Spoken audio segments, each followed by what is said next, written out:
Oke, kita ketemu lagi. Dalam video ini kita akan membahas dengan tema relasi dalam visualisasi data. Jadi selain untuk membandingkan data, komparasi, sebenarnya tujuan penting dalam sebuah visualisasi data itu melihat hubungan atau relasi antar variabelnya. Jadi sebenarnya relasi dalam data ini akan membantu kita untuk memahami bagaimana satu variabel itu mempengaruhi atau berkaitan dengan variabel lainnya. Jadi misalnya kita ingin mengetahui apakah semakin tinggi harga produk, maka penjualannya menurun. Nah, itu melihat dari relasinya, gitu ya. Nah, dalam banyak dataset, kita sering menemukan dua atau lebih variabel yang bersifat kuantitatif. Artinya apa? Variabel ini memiliki nilai numerik yang bisa diukur. Ya, contohnya ya pada data hewan ya, kita bisa melihat bahwa terdapat beberapa variabel seperti ada yang namanya tinggi badannya, kemudian ada berat badannya, panjangnya dan apapun itu. Yang pertanyaan yang sering muncul ialah apakah variabel tersebut itu saling berhubungan? Nah, apakah hewan yang lebih tinggi juga akan memiliki lebih berat badannya? Itu yang menjadi pertanyaan, relasinya seperti apa? Ya.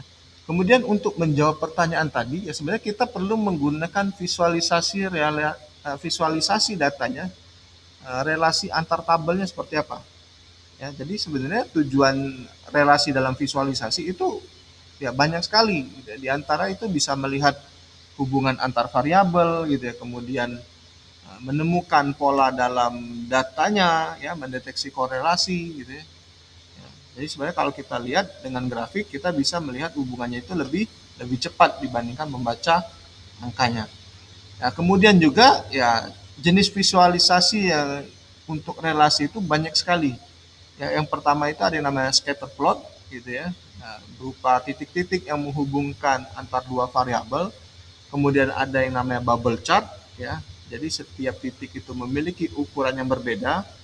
Ya, jadi ukuran titik itu biasanya akan mewakili variabel tambahannya. Kemudian ada pair scatter plot ya, artinya digunakan ketika memiliki banyak variabel yang sekaligus. Gitu. Keempat ada slope graph ya, biasa digunakan untuk perubahan dua titik ya, dua titik waktu atau dua kondisi. Kemudian ada yang namanya density counter ya, untuk kepadatan titik dalam scatter plotnya. Ada yang namanya 2D bins ya, dia berupa kotak-kotak kecil ya, bins gitu ya. Jadi setiap kotak itu akan menunjukkan jumlah data yang berada pada areanya ya. Kemudian ada yang namanya hex bin gitu ya, artinya apa? Kalau yang tadi 2 bin bentuknya kotak gitu ya, kemudian kalau hex bin bentuknya heksagon ya, hampir sama dengan 2 bin ya. Kemudian yang terakhir ada yang namanya korogram, artinya dia akan menampilkan korelasi antar banyak variabelnya ya. Kalau korogram biasanya matriknya itu lingkaran atau warna ya, yang menunjukkan beberapa kuat atau lemahnya hubungan antar variabelnya. Ya. Scatter plot adalah salah satu jenis visualisasi data yang digunakan untuk melihat hubungan atau relasi antar dua variabel numerik. Jadi sebenarnya grafik ini akan menggunakan titik-titik yang ditempatkan pada koordinat kartesiusnya ya, untuk merepresentasikan pasangan nilai dari dua variabelnya. Jadi dengan menempatkan satu variabel pada sumbu X ya, dan satu variabel pada sumbu Y, kita dapat melihat apakah terdapat hubungan atau korelasi antar kedua variabel tersebut. Ya, jadi kalau kita lihat dari struktur scatter plot ada sumbu X dan sumbu Y. Ya, sumbu X atau horizontal itu menunjukkan variabel pertamanya. Ya, dianggap biasanya variabel ini dianggap sebagai variabel yang bersifat independen. Ya, sumbu Y biasanya vertikal itu biasanya kita menunjukkan variabel keduanya. Ya, variabel yang memungkinkan dipengaruhi oleh variabel di sumbu X. Kemudian ada points atau titik data, ya, itu menunjukkan bahwa satu pasangan nilai dari dua variabelnya.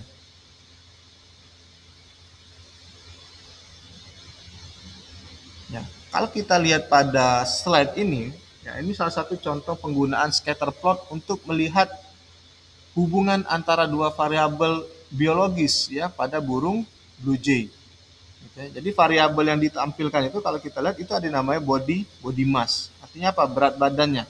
Jadi variabel body mass ini berada pada sumbu X yang menunjukkan berat badan dari tubuh si burungnya. Ukurannya dalam bentuk gram. Kemudian di sumbu Y gitu ya, atau vertikal itu ada yang namanya panjang kepalanya ya. Ya, ya itu menunjukkan panjang kepala burung yang biasa diukur dalam bentuk milimeter ya. Jadi titik-titik pada scatter plot ya, itu akan mewakili satu variabel burung blue jay-nya sendiri. Artinya apa? Setiap titik itu akan menunjukkan satu nilai berat badan dan satu nilai panjang dari kepalanya. Jadi dengan banyaknya titik yang ditampilkan, kita dapat melihat pola hubungan antara dua variabel tersebut.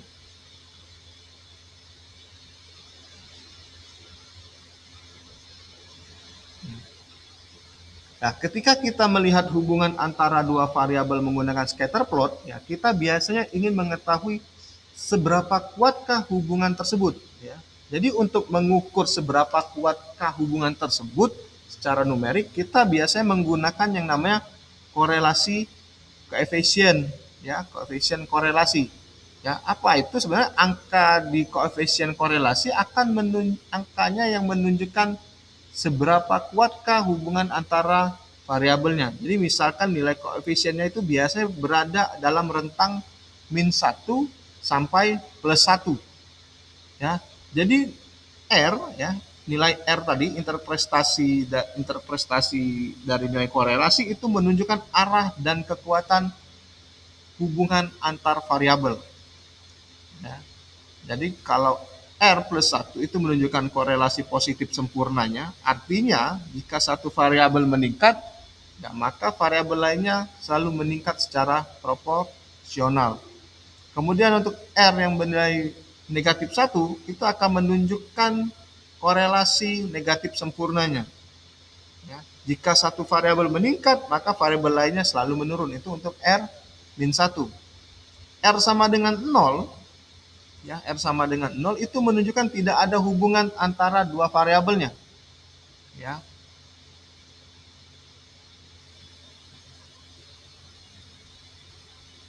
Ya, untuk menghitung nilai korelasinya R biasa dilakukan beberapa langkah gitu ya. Pertama, kita akan menghitung rata-rata masing-masing variabel. Kita akan mencari rata-rata dari X-nya. Kemudian kita akan mencari rata-rata dari Y-nya. Kemudian langkahnya setelah kita mendapatkan rata-rata, kita akan menghitung selisih nilai terhadap rata-rata tersebut. Ya, jadi kalau kita lihat adanya X dikurang X rata-rata. Ya, kemudian YI dikurang Y rata-rata. Ya, langkah ini bertujuan untuk melihat berapa jauh setiap nilai dari rata-rata datanya. Kemudian kita melakukan proses perkalian selisih kedua variabel. Ya, kalau kita lihat XI dikurang X rata-rata itu akan dikalikan dengan YI minus Y rata-rata. Ya. Nah, ini akan menunjukkan apakah kedua variabel bergerak bersama atau berlawanan arah. Kemudian langkah berikutnya kita hitung penyebutnya atau normalisasikan. Ya, jadi di bagian bawah dari persamanya itu akan menghitung variasi masing-masing variabel.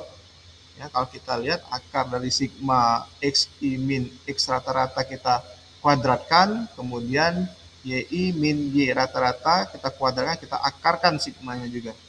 Ya, tujuannya apa? Ya nilai korelasi tadi dinormalisasi dalam rentang min 1 sampai 1.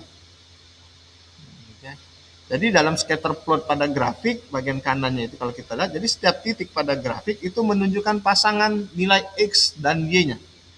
Ya, jadi grafik ini akan menampilkan line of base fit-nya, yaitu garis tren yang menunjukkan arah hubungan antar variabel.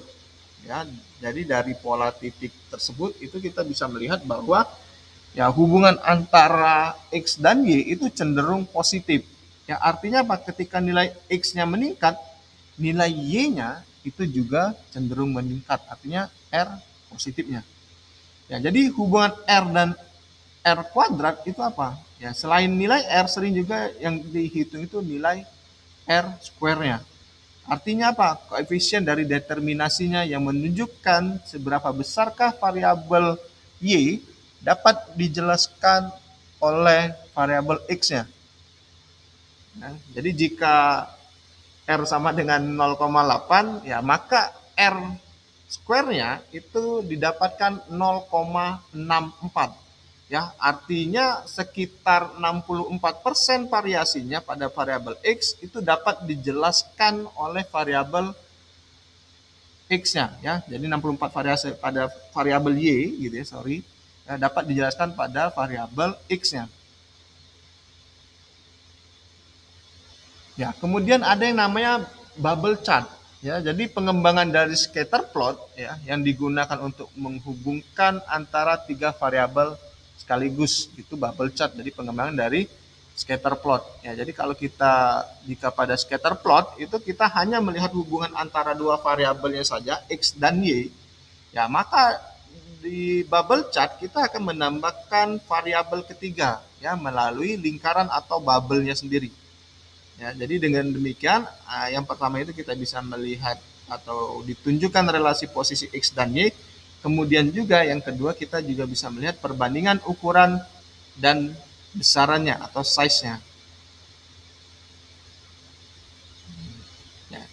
Pada slide yang ada, kita melihat bahwa contoh dari bubble chart yang digunakan untuk menganalisis hubungan Blue Jay tadi, ya dengan datasetnya 123 burung Blue Jay itu menjadi dua kelompok gitu ya, ada yang female birds kemudian ada yang male birds ya. Yang female artinya ditampilkan dengan warna biru ya. Yang male akan ditampilkan dengan warna oranye ya. Variabel yang digunakan gitu ya, ada tiga variabel, ada mass ya di bagian sumbu horizontal, X-nya menunjukkan massa tubuh dalam bentuk gram gitu ya.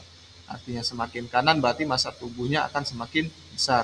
Kemudian variabelnya ada yang namanya Y di bagian panjang kepala burungnya. Ya, jadi semakin panjang artinya semakin ke atas sumbunya maka panjang kepalanya maka akan semakin besar.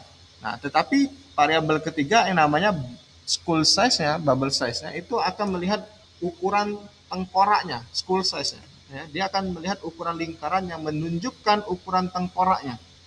Jadi semakin besar lingkarannya berarti ukuran tengkoraknya juga akan semakin besar.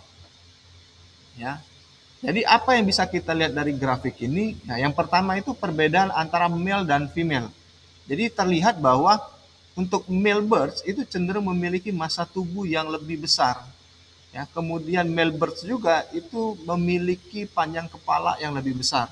Ya, jadi kelompok burung jantan itu terlihat berkumpul di bagian kanan atas grafiknya. Yang berbeda dengan yang female. Ya. Ya, kemudian juga kalau kita melihat yang ada di slide, ya, informasi apa yang bisa didapat, gitu ya. Jadi dalam scatter metric itu membantu kita untuk menemukan beberapa sesuatu. Yang pertama itu ada yang namanya korelasi antar variabelnya.